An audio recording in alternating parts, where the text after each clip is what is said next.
Welcome to another San Diego Prep Insider Baseball podcast. Tommy and Dave here back inside Canyon Side Cages. We had a fun little field trip last week, Dave, going to Petco. Padres looking pretty good, but we got to talk about high school baseball. We will start with your top 10, Dave. All right, sounds great. Top 10. Scripps Ranch is going to creep into number 10 for me this week. Number 9, back in there, Coronado. Madison looking really strong right now, number 8. SFC, number 7.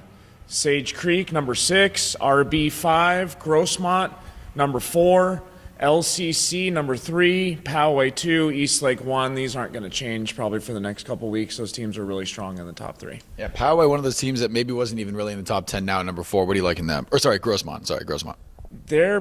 They've got a ton of good hitting. Jack Hyde seems to just deal every time he's out there. They've got a couple other pitchers. Keone Valdez. I mean, these guys are really hitting the ball well and pitching, so it's a deadly combo right now. I'm going to mix up the order a little bit. I'm going to announce the winner of our King of Ks. Again, if you want to be a part of this, send us your videos. We'll put it on our Instagram. Whoever gets the most views and likes wins. This week, it's Brenton Hadley from LCC coming up with the W, where you're going to get a T-shirt. You saw it last week. We were able to give away a T-shirt in the studio during the radio show on Monday, so that was pretty cool. So congratulations, Brenton. You're getting a T-shirt. Let's go to everyone's favorite segment, because people love the long ball, Dave Stingers. Congrats on throwing chairs, by the way. Yes, chair throws. Congrats, too. Hashtag that. Yeah. Dinger leader, San Diego, is currently Billy Tellis, Steel Canyon. He's got 5 now. Impressive swing for that guy. Zay Pena, University City, hit his his second one against Patrick Henry. He's .455 average right now in 15 games, 20 hits, on fire. Jacob Hennessy for Granite Hills, big fly against Grossmont. Their 9-1 victory. That was a big win for Granite Hills. They're going to get back into my top 10, I think, eventually. Lots of home runs in the 6-2 win. Helix over Santana. Eric Smelko, Carlos Okita, Noah Lane all went big fly. Keone Valdez, I was talking about him. Big reason why Grossmont's in my top 5. He had a home run against Santana. Walker Matthews, CCA, big lefty, sweet swing. He went yaya against San Marcos, and Jesus Tellez at San Isidro. He's got 2 big flies this season. I want to throw a shout out to him also. Yeah, also go back to Zay Pena again. Great hair as well. He's got the baseball hair going. He's got the flow, for sure. All right, we no walk-offs this week, right? No walk-offs this week. All right, should we jump right into our game picks, or do you have anyone else you want to shout Actually, out? I've got some game balls? All right, we'll do that first. The game balls, here we go. All right, lots of game balls this week, minus Christian, so I'll give some pitchers the love. We'll go with them first.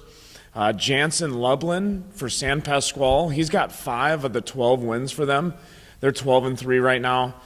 I see them. Their strength of schedule is not as strong as some of the other teams, but I mean, with their record right now, they're in the top 10 probably next week here. I want to throw a shout out to Koa Scott. He's got 5 wins for La Jolla.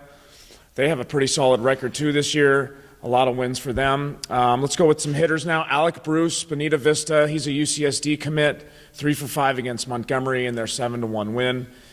They're starting to heat up. The whole lineup can hit. Sammy Lopez, San Ysidro. He's 3 for 5 at the plate against Chula Vista. He also threw 2 runners out, so controlling the running game. He's their catcher. And last 2, Taka Horton, Mount Carmel. They play a lot of tough teams, and he's got a .485 average with a .622 OBP, on-base percentage for all you non-statistical guys. Not to be confused with OPS. Right.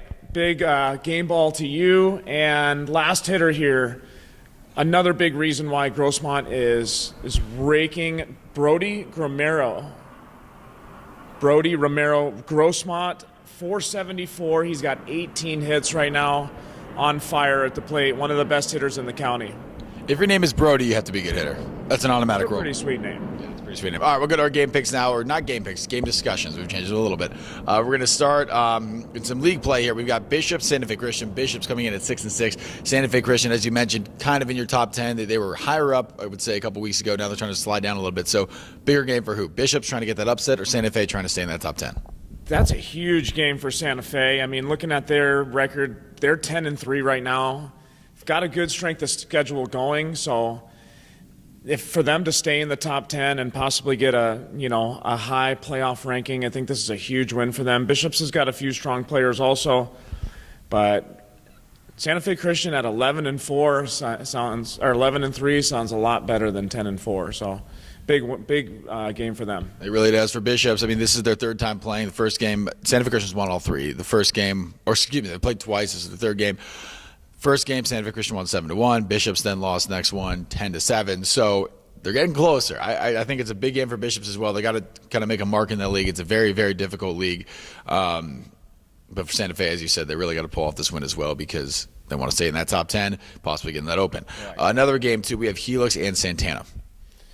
Gosh, Helix is right on my radar right now. They're starting to get their record 2 games above 500, 8-6. I mean, they should be in the top 10, which they usually are. It just their record's not kind of showing it. They've got games against all top 10 teams this season, so they're definitely a top 10 team for me if they win 1 or 2 more games. So this is a humongous win for Helix if they can get one. Going to give them a chance to be in the open division. Yeah, I'll go with the Santana side why this is a big game for them. I mean, they've beaten a lot of good teams. They've beaten Grossmont.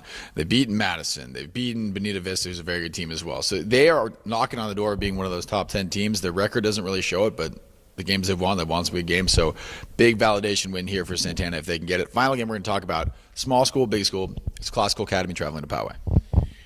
Wow, I think this has got to be the biggest game for Classical Academy this season. They can't afford to really give away many games against these top 10 teams.